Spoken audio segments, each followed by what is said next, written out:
Assalamualaikum warahmatullahi wabarakatuh. Kami dari kelompok 8 yang beranggotakan 1 Gita Cahyani dengan NIM 20174010115, 2 Rita Effendi Septiana dengan NIM 201740116, 3 Sophia Kire Yasri Fauzi dengan NIM 20174011018 akan mempresentasikan tugas pemantik diskusi dengan tema Organisasi Kemasyarakatan Islam dan Good Governance dan Partisipasi Perempuan. Organisasi Kemasyarakatan Islam. Organisasi Kemasyarakatan Islam adalah perkumpulan sosial mengenai keagamaan yang dibentuk oleh masyarakat Islam yang berfungsi untuk menjadi sarana partisipasi masyarakat dalam mengembangkan agama Islam. Dalam sejarahnya, Ormas Islam di Indonesia hadir sebelum Indonesia merdeka, di mana dulu Ormas menjadi wadah utama dalam pergerakan kemerdekaan Indonesia, seperti Budi Utomo, Serikat Islam, Muhammadiyah, Nahdlatul Ulama, dan lainnya. Dari beberapa organisasi masyarakat tersebut, ada beberapa yang ingin mengubah konsep kesatuan Republik Indonesia menjadi negara agama, mengganti ideologi negara dari Pancasila menjadi Islam versi mereka, dan bahkan menghilangkan NKRI kemudian menggantikannya dengan Khilafah Islamiyah. Dalam menangani hal tersebut, negara hadir dengan kepemerintahan mengeluarkan undang-undang pertama pada era Orde Baru, tepatnya pada tahun 1985. Pemerintah mengeluarkan Undang-Undang Nomor 8 tahun 1985 dan Peraturan Pemerintah Nomor 18 Tahun 1986 yang menjadi pedoman bagi ormas-ormas di Indonesia selama kurang lebih 27 tahun sampai akhirnya lahir Undang-Undang Nomor 17 Tahun 2013. Namun dalam kebijakan ormas dalam mensikapi Undang-Undang Nomor 17 Tahun 2013, ada yang menerima dan ada yang menolak beberapa pasal yang ada di dalamnya.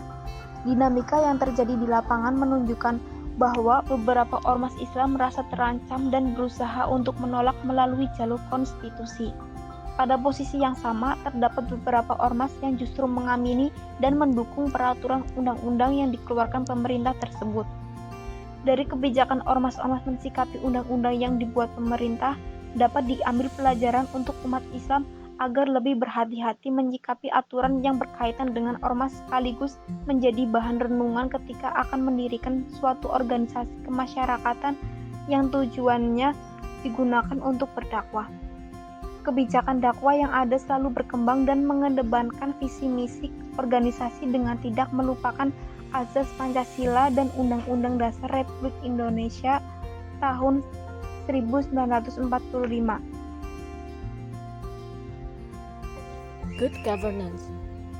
Menurut Arisman pada tahun 2014, good governance dapat diartikan sebagai pemerintahan yang baik dengan melibatkan pemerintah, pihak swasta maupun masyarakat dengan mengacu pada proses pencapaian keputusan dan pelaksanaan yang dapat dipertanggungjawabkan bersama. Good governance menurut kami dapat diartikan sebagai tindakan yang bersifat mengarahkan untuk mencapai tata pemerintahan yang baik. Pilar-pilar good governance. Good governance hanya bermakna bila keberadaannya ditopang oleh lembaga yang melibatkan kepentingan publik. Jenis lembaga yang dimaksud yaitu yang pertama negara. Negara menciptakan kondisi politik, ekonomi, dan sosial yang stabil, membuat peraturan yang efektif dan berkeadilan, menyediakan public service yang efektif dan akuntabel, menegakkan hak asasi manusia, melindungi lingkungan hidup, dan mengurus standar kesehatan serta keselamatan publik.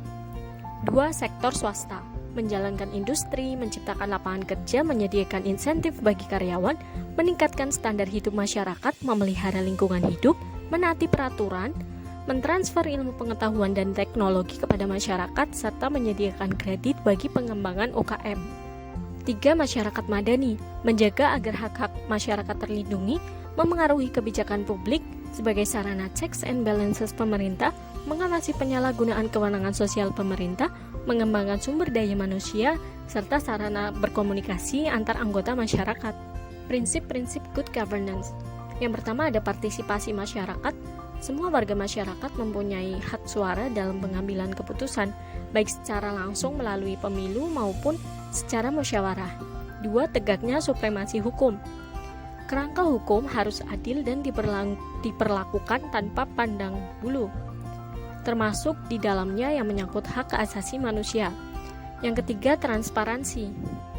Menurut Mardiasmo, transparansi berarti keterbukaan atau openness pemerintah dalam memberikan informasi yang terkait dengan aktivitas pengelolaan sumber daya publik kepada pihak-pihak yang membutuhkan informasi. 4. Peduli pada stakeholder. Lembaga-lembaga dan seluruh proses pemerintahan harus berusaha melayani semua pihak yang berkepentingan. 5. Berorientasi pada konsensus. Tata pemerintahan yang baik menjembatani kepentingan-kepentingan yang berbeda demi terbangunnya suatu konsensus menyeluruh dalam hal yang terbaik bagi kelompok-kelompok masyarakat, dan bila mungkin konsensus dalam hal kebijakan-kebijakan dan prosedur-prosedur. Yang keenam, kesetaraan. Semua warga masyarakat mempunyai kesempatan memperbaiki atau mempertahankan kesejahteraan mereka. Yang ketujuh, efektivitas dan efisien. Proses-proses pemerintahan dan lembaga-lembaga membuahkan hasil sesuai kebutuhan warga masyarakat dan dengan menggunakan sumber-sumber daya yang ada seoptimal mungkin. 8. Akuntabilitas.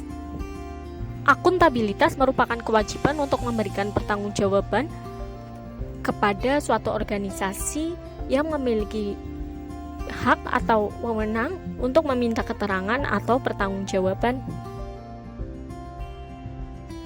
Good governance atau tata kelola pemerintahan yang baik berdasarkan pada pandangan ini merupakan suatu kesepakatan yang menyangkut pengaturan negara yang diciptakan bersama oleh pemerintah, masyarakat, dan sektor swasta.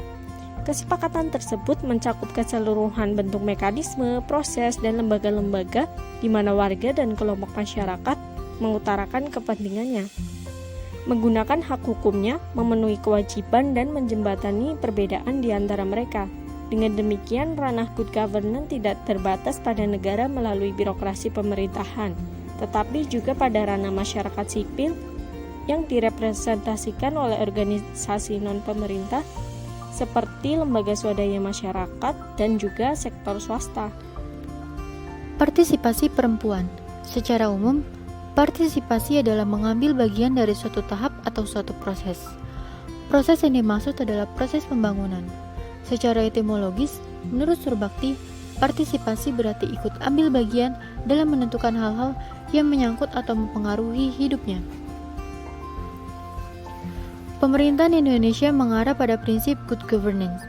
Prinsip good governance berkaitan dengan masalah gender, yaitu kesetaraan, di mana semua masyarakat memiliki peluang yang sama dan adil, baik laki-laki maupun perempuan, untuk turut serta dalam menyuarakan aspirasinya atau turut dalam proses pengambilan keputusan. Menteri Pemberdayaan Perempuan dan Perlindungan Anak mengungkapkan, suatu tata pemerintah yang baik atau yang biasa disebut good governance berbanding lurus dengan dipahaminya pengaruh utama gender dengan memberi peluang perempuan dalam pengambilan keputusan.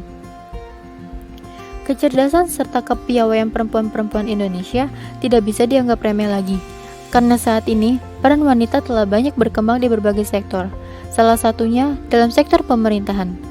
Perempuan dibutuhkan dalam pemerintahan karena perempuan adalah pendidik pertama dalam keluarga dan mampu bersosialisasi dengan warga negara lebih cepat. Dengan begitu, perempuan diharapkan bisa memberikan wawasan serta pengertian mengenai pemerintahan dengan baik, sehingga dapat memperbaiki kualitas generasi penerus bangsa. Demokrasi tidak dapat terlaksana tanpa keterwakilan, partisipasi, dan pencantuman perempuan yang layak dalam pemerintahan. Dalam mewujudkan partisipasi perempuan, perlu adanya peningkatan dalam beberapa hal, seperti yang pertama, meningkatkan kualitas diri kaum perempuan sendiri dengan berbagai pengetahuan, sejalan dengan perkembangan dan kebijaksanaan pemerintah. Yang kedua, memperkuat partisipasi peran perempuan. Dengan adanya perempuan yang duduk dalam lembaga pemerintahan, akan ikut menentukan segala kebijaksanaan, untuk lebih menunjukkan peran perempuan yang lebih aspiratif. Yang ketiga, melibatkan perempuan dalam aktivitas politik agar perempuan tidak terisolasi dalam kehidupan politik. Upaya ini juga berfungsi mendudukkan kembali perempuan sebagai warga negara yang utuh. Yang keempat, perlunya sikap arif terbuka dari masyarakat luas, khususnya kaum laki-laki, untuk bisa menerima perempuan sebagai partner kerja atau mitra kerja yang baik. Yang kelima, Adanya dukungan dan jaminan pemerintah terhadap kebijakan yang sensitif gender. Kepastian hukum atau jaminan dari pemerintah ini akan dapat mendukung dan mendorong kaum perempuan untuk lebih bisa berkiprah dan mengaktualisasikan diri dalam berbagai bidang. Sekian video presentasi dari kami, kurang lebihnya mohon maaf. Wassalamualaikum warahmatullahi wabarakatuh.